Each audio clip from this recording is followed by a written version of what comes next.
మన రక్షకుడైన యేసుక్రీస్తు నామములో అందరికీ వందనాలండి. ఈరోజు దేవుని మాటలు కీర్తనలు గ్రంథము 92వ అధ్యాయం 1వ వచనం. యెహోవాను స్తుతించుట మంచిది.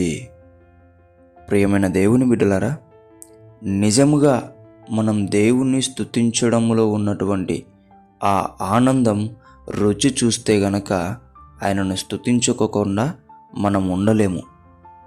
ఆ కాలంలో యెహోషువ గారు ఇశ్రాయేల్ ప్రజలు స్తుతించినప్పుడు యెరికో గోడలు సైతం కూలిపోయాయి.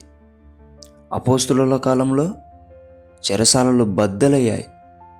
దేవుని బిడ్డలారా, ఈరోజు నీవు కూడా దేవుని స్తుతిస్తే నీ కుటుంబంలో ఉన్నటువంటి బంధకాలు, నీ జీవితంలో ఉన్నటువంటి చెరలు, నీ సంఘములో ఉన్నటువంటి యెరికో గోడల్లాంటి గోడలు కూలిపోతాయి, బద్దలైపోతాయి. దేవుడు నిన్ను స్తుతుల ద్వారా విడిపించాలనుకుంటున్నాడు.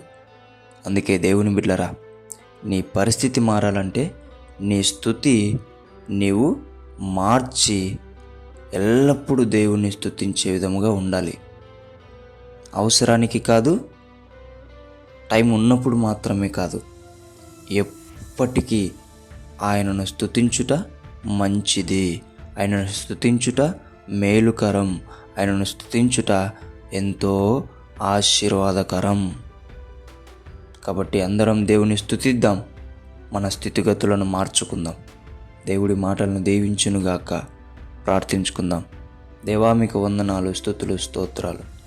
ఎన్ని రోజులు అవసరానికి స్తుతించామేమో, లేదంటే స్తుతించడమే మానుకున్నామేమో, కానీ ఇప్పటి నుంచి అలా ఉండకోకుండా నిన్ను స్తుతించడం మంచిదని చెప్పేసి నిన్ను స్తుతిస్తూ ఉంటుండగా మా స్థితిగతులను మార్చుకునే ఆ గొప్ప అనుభూతిని మా జీవితాలలో మేము చూచుటకు సహాయం చేయమని యేసు నామములో అడుగుతున్నాం తండ్రి. ఆమేన్.